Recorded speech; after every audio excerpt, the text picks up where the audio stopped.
Magandang araw po sa ating mga kapatid sa gobyerno, at sa inyong mga kaguro, nawa ay nasa maayos kayong kalagayan, saan man kayo naroroon, at kung saan man kayo naaabot ng ating video. Isa na namang masaya, at nakakagandang balita, ang hatid natin sa inyo ngayon, dahil sa unang pagkakataon, nagsanib puwersa ang DepEd, COMELEC at Public Attorney's Office sa pagbibigay ng proteksyon sa mga guro na magse-serve sa barangay at SK election ngayong buwan. Para sa buong detalye, tapusin na panoorin ang bidyong ito, at huwag kalimutang mag-subscribe, paki-like at share para ma-notify po kayo ng mga ganitong information, at narito ang detalye.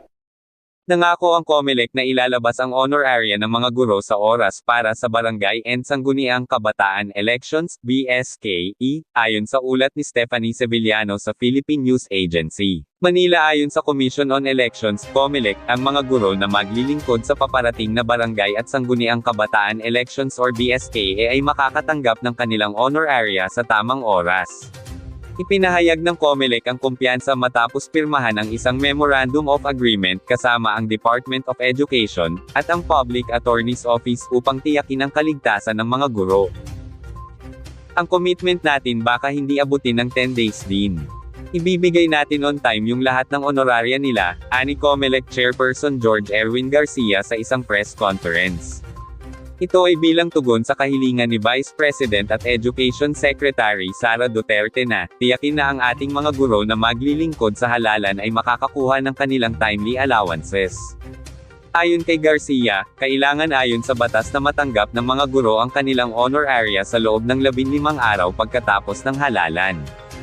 Base sa in-update ng mga honor area, itinaas ng poll body ang compensation mula sa 6,000 pesos at 5,000 pesos hanggang 10,000 pesos at 9,000 pesos para sa electoral chairpersons at board members, ayon sa pagkakabanggit ni Garcia.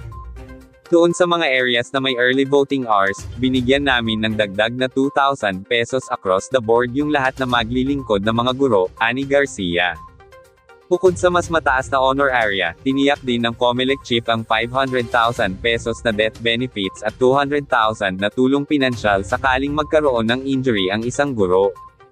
Mayroon kaming inallocate na 35 million pesos para sa trust fund natin para anytime pwedeng magamit para sa kapakanan ng ating mga guro, dagdag pa ni Garcia.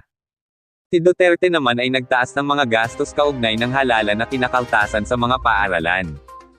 Kasama sa wishlist ang pagiging libre ng paggamit ng kuryente at tubig sa aming mga paaralan at iyong mga repair ng mga nasirang gamit kapag tapos na yung election dahil ito po ay china-charge sa MOOE, maintenance and other operating expenses, aniya. Sinabi ni Garcia na isasangguni niya ang isyong ito sa Department of Budget and Management. All along, akala ko libre yung pagbabayad natin sa kuryente at tubig, ani Garcia. To a certain extent, that is really so unfair. And we have to do something. We in the COMELEC will do something about it. Sabi ni Garcia, ang mga ganitong alalahanin ay isasama sa pagsasaayos ng Omnibus Election Code upang tiyakin ang pondo para sa mga ito sa susunod na halalan. Libreng legal na tulong. Kasama sa mga probisyon ng MOA ang pagbibigay ng legal na tulong sa mga guro na nahaharap sa mga kasong election offenses o administrative charges, kasama ang tulong ng PAW. Ang mga guro ay labis na vulnerable kaya't ang legal na tulong ang pinakamabuting depensa laban sa mga ganitong atake laban sa kanila, ani Garcia. Sa ilalim ng MOA, ang mga guro na maglilingkod bilang mga election board members ay magkakaroon ng akses sa libreng legal na tulong mula sa PAW, kabilang ang abogadong walang bayad para sa kanilang representasyon. Samantala, tiniyak ng COMELEC ang pagsasanay ng mga pulis bilang backup electoral board members sakaling isailalim ang isang lugar sa mahigpit na mga patakaran sa kaligtasan. Ang poll body ay nagtuturo ng mga 400 pulis, lalo na sa Mindanao, upang tiyakin ang kaligtasan ng mga guro. Vice President and Education Secretary Sara Duterte previously said that poll workers should be protected and will be provided legal assistance if necessary. Can you give us an update on this, sir? Yes, Ma'am Ria, that's true. We entered into a memorandum agreement with the Vice President as serving also as the Secretary of Education, and at the same time the Public Attorney's Office, Attorney Persida Acosta.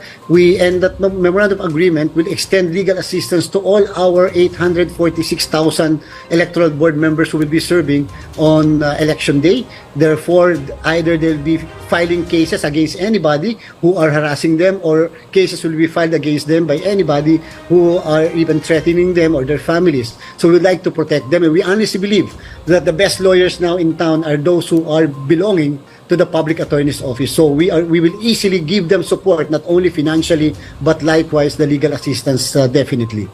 All right, sir, thank you for that. At dito po nagtatapos ang ating video, nawa ay marami tayong nalamang impormasyon, at kung nagustuhan niyo po ang ating video, pakisulat ng inyong comment sa comment section, para po patuloy kayo maka-access ng latest information. Mangyaring paki-subscribe, like at share para ma-notify po kayo ng mga latest updates.